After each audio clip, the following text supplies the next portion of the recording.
Bonjour et bienvenue dans cette nouvelle vidéo support de formation Excel où nous allons aujourd'hui faire un exercice de révision des fonctions avancées. Un exercice assez court, très dense, pour réviser par exemple des examens. Alors, vous pouvez bien sûr télécharger le fichier utile à cet exercice dans un lien sous la vidéo, dans sa description. Vous allez pouvoir réviser dans cet exercice la fonction aujourd'hui, la fonction si, la fonction concaténée, la création de liste déroulante, un petit format de cellule spécifique, des actions de mise en page et la protection en ouverture du document avec un mot de passe. Voilà. Alors, il peut être intéressant que vous essayiez par vous-même de faire cet exercice. Allez, le délai, on va dire 30-40 minutes. Voilà, 30-40 minutes devraient être nécessaires pour, suffisantes en tout cas, pour faire cet exercice. Alors, je vous présente l'exercice. Vous avez ici une fiche de SAV, de service après-vente. Nous sommes dans une société qui vend des produits pour faire de la plongée sous-marine et parfois, il y a des produits qui, avant l'expiration de la garantie, tombent en panne ou se déchirent ou autre. Donc on rapporte le produit au magasin et le magasin établit une fiche de SAV. C'est ce que nous avons en face de nous. Et pour gagner du temps, nous aimerions automatiser cette fiche. Automatiser la saisie en tout cas. Voilà. Les consignes sont ici. Il n'y a plus qu'à commencer. Si vous voulez essayer par vous-même de le faire, vous mettez sur pause. Les consignes sont assez explicatives pour que vous les fassiez telles quelles. Et vous pouvez noter après sur quel point vous avez consommé trop de temps. Si vous êtes bloqué sur une question, vous passez à la suivante. Alors, on est parti. Petit a, insérer automatiquement la date du jour en E4. E4, c'est ici, effectivement, date de création du SAV. La date automatique, fonction aujourd'hui. Alors, je peux taper dans FX ou voilà, taper égal à U. Il me propose la fonction aujourd'hui. Pour y accéder directement, je fais tabulation au clavier et je n'oublie pas de fermer la parenthèse et je valide. Voilà, aujourd'hui nous sommes le 9/4/19. Vous aurez la date du jour où vous faites cet exercice sur votre poste. Allez, petit b. Créer une liste déroulante avec les valeurs particuliers ou professionnels en E6. En E6, toc toc toc toc, voilà. Nature du client, ici, particulier ou professionnel. Il nous faut faire le contenu de la liste déroulante quelque part. Je vous conseille très fortement de faire les contenus sur une feuille indépendante. Ici, on va mettre particulier et en dessous professionnel. Si vous avez par contre de vieilles versions d'Excel, il faudra peut-être que vous mettiez la liste déroulante, enfin le contenu dans la même feuille. Voilà, je ne rentre pas dans les détails. Donc ça, ce sera ma source de la liste. Allez, je suis ici, données. Où est-ce que c'est passé? Données, validation, validation des données. Et dans cette cellule, je ne veux pas autoriser tout, je veux autoriser une liste. Et là, je clique bien dans la source, hein, très important ici. Beaucoup de personnes oublient de cliquer là et disent après, ouais, ça marche pas. Voilà. Alors là, je prends les deux, uniquement les deux. Pourquoi je ne prends pas toute la colonne? C'est parce que petit 1, on ne va pas rajouter de valeur. Il y a particulier, il y a professionnel, mais c'est tout. Hein. On ne va pas rajouter de troisième ou de quatrième valeur. Ce n'est pas amené à changer régulièrement. Et en plus, si je prends toute la colonne, ma liste déroulante sera très très haute parce que dans la colonne A, il y a déjà 18 valeurs. Donc, voilà, je prends uniquement ces deux-là, il sera très bien. Je fais OK, toc, parfait. Et je peux éventuellement tout centrer dans la foulée. OK, petit c. Si c'est un professionnel, il faudra afficher hot en H6, sinon normal. Si c'est un professionnel, il faudra afficher hot en H6, priorité hot pour les professionnels, et sinon afficher normal. Ok. Deux résultats possibles, deux contenus possibles, soit hot, soit normal. On est parti sur une fonction si. Alors, soit vous pouvez la taper au clavier, soit vous faites fx, fonction si. Allez, mon test logique, si cette cellule est égale, professionnel, professionnel et du texte, le texte doit être mis entre guillemets dans la cellule, dans la formule. Si c'est effectivement professionnel, j'afficherai priorité hot. Là par contre en valeur si vrai, c'est pas la peine que je mette les guillemets. Dès que je vais cliquer dans valeur si faux, il va mettre les guillemets automatiquement. Priorité normale. Parfait. C'était bien hot qu'il fallait mettre? Oui, hot et normal. Et je centre. On fait un petit test. Particulier, normal, professionnel, hot. Super.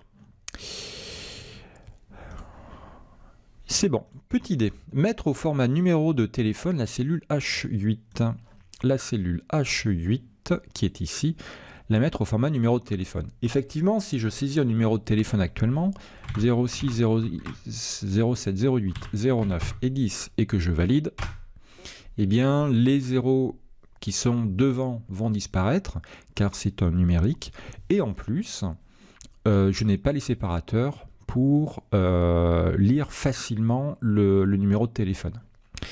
Donc ici, je supprime, clic droit, format de cellule. Alors vous ne le voyez pas, on se le refait, clic droit, format de cellule. Voilà. Et dans spécial, vous avez numéro de téléphone. Et numéro de téléphone, paramètre français. Je fais OK. Et cette fois-ci, si je mets 06, 07, 08, 09 et 10 et que je valide, le téléphone est beaucoup plus lisible. OK. Le 0 est conservé et j'ai les séparateurs. Ensuite, créer une liste déroulante avec les valeurs de la feuille liste article en H2. En H2, la référence de l'article, il me faut une liste déroulante avec les valeurs qui sont ici. Alors là, oui, par contre, ça c'est intéressant. Il sera intéressant de prendre toute la colonne A comme source, car on peut être amené à, certes, supprimer des références, mais surtout à ajouter de nouvelles références. Donc ça va être très important, enfin, assez important de sélectionner toute la colonne. Allez, référence article, données, où est passé de données, validation, autoriser une liste, et la source, ce sera, voilà, toute la colonne. Je fais OK. Et ici, je vais, allez, je mets un manomètre. Je devrais tout centrer, je pense. Parfait. F, crée le numéro de SAV en E2. A. Il est composé du nom du client, d'un trait d'union, de la référence article, d'un trait d'union et de l'année en cours. Exemple, le nom du client, un trait d'union, la référence de l'article, un trait d'union, l'année en cours. Nous avons toutes les informations dans notre fiche, hormis le nom du client. Le nom du client ici. Alors, on va remettre Albert, par exemple. Et ici, je dois donc afficher automatiquement ça, un trait d'union, ça, un trait d'union 2019. Pour mettre à la queue leu des informations, on va utiliser la fonction concaténer, qui va nous permettre de créer ce qu'on appelle une chaîne de texte, c'est-à-dire des caractères bout à bout du texte. Allez, je suis ici fx et je vais chercher concaténer. Je fais OK. Mon premier texte sera le nom du client. Mon deuxième texte sera un trait d'union. Donc je tape au clavier le symbole moins qui sert de trait d'union. Le texte 3, voilà, et dès que je fais texte 3, automatiquement il me met les guillemets. Donc ça c'est toujours utile pour les personnes qui ne font pas des formules du soir au matin, d'utiliser l'assistant de formule, d'utiliser FX, car là il vous a mis automatiquement les guillemets. Mon texte 3 c'était ça. Texte 4, ça. Et texte 5, il faut que je sorte l'année 2019 de ma date. Donc ici, mon texte 5, ce sera la fonction année, hein, sans accent bien sûr, avec une parenthèse, de la date ici, et je ferme la parenthèse. Et vous voyez ici l'aperçu du résultat. Albert, trait d'union, int manomètre, trait d'union 2019. Je fais OK. Bon, la cellule est un peu petite. Hein. Eh bien écoutez, ça a l'air d'être pas mal ça. Si je change Albert et que je mette Q, parfait. Et ici, j'enlève manomètre et je mets un compas. Tout fonctionne, super. Allez, on continue. Préparer la mise en page pour que cela s'imprime le plus gros possible. Alors, si je fais un petit coup de CTRL-P, qu'est-ce que ça me donne? Ouh, c'est pas joli. Alors, orientation paysage, ça c'est bon. Il faut que ça s'imprime le plus gros possible. Donc, dans les marges, où est-ce que sont les marges? Marge normale, on va faire des marges étroites. Voilà. Et on va grossir le facteur d'impression. Dans mise en page, au lieu d'imprimer à 100%, allez, on va essayer 110, je fais OK. J'ai toujours ici qu'une seule page, très important. Et à mon avis, si je mets 115, ça sera sur 2 pages. Voilà, 115 m'amène sur 2 pages. Donc là, c'était trop. 110, c'est bon. Alors là, j'ai 110 avec mon imprimante. Si par contre, chez vous, vous avez une imprimante qui a des marges un peu différentes, peut-être que 105 sera le maximum. Bah écoutez, c'est pas mal. On peut peut-être le centrer de haut en bas aussi. Mise en page, marge, centrer. Allez, on centre tout. On fait OK. Parfait. Bah écoutez, voilà, je crois qu'on a fini.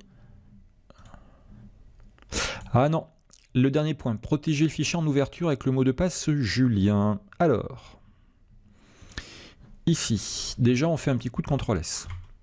CTRL-S pour sauvegarder le fichier dans l'état actuel. Ensuite, on va faire une copie, un duplicata du fichier avec fichier enregistré sous. Allez, je le remets sur le bureau. Parfait. Et ici, je vais rajouter après exercice 3, néo-plongée, on va rajouter protéger. Et pour accéder à l'option du mot de passe, en tout cas, pour pouvoir mettre un mot de passe en ouverture, outils, option générale. Il y a d'autres moyens d'y accéder, mais là, vous y accédez quand même assez facilement. Outils, option générale. Nous avons ici mot de passe pour la lecture.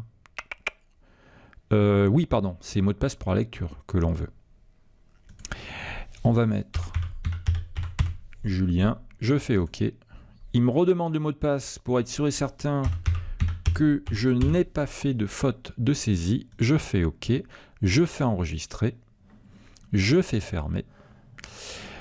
Hop, donc j'ai bien ici mon fichier d'origine qui n'est pas protégé, sur lequel j'ai travaillé, et ici mon fichier qui est protégé, et dès que j'essaye de l'ouvrir, il va me demander le mot de passe.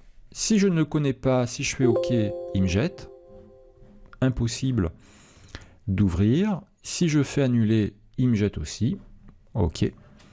Et si je tape le bon mot de passe, bingo, voilà. Ça fonctionne. Alors n'oubliez pas bien sûr que ces mots de passe ne sont pas très costauds. Vous allez trouver beaucoup de logiciels, beaucoup de sites internet qui peuvent vous les faire sauter. Voilà, il faut avoir ça en tête. Ben écoutez, j'espère que vous avez pu faire ce petit exercice. Là, vous voyez que en vitesse normale, mais quand on sait comment faire, bien sûr, on a mis une grosse dizaine de minutes. 30 minutes pour faire ce document, pour des étudiants, je pense que c'est assez correct. D'autant plus que là, je vais vous donner également les éléments qui étaient révisés dans cet exercice. Naturellement, le jour d'un examen, vous n'aurez pas ceci. Et donc, ce sera à vous à trouver les bonnes formules. Voilà, bah écoutez, j'espère que vous avez pu faire ce petit exercice. N'oubliez pas qu'aucune vidéo ne remplacera un vrai formateur ou une vraie formatrice qui répondra à vos questions, vous observera, vous corrigera et vous motivera. Si cette vidéo vous a plu, n'hésitez pas à mettre un petit pouce et également un petit commentaire. À très bientôt, merci.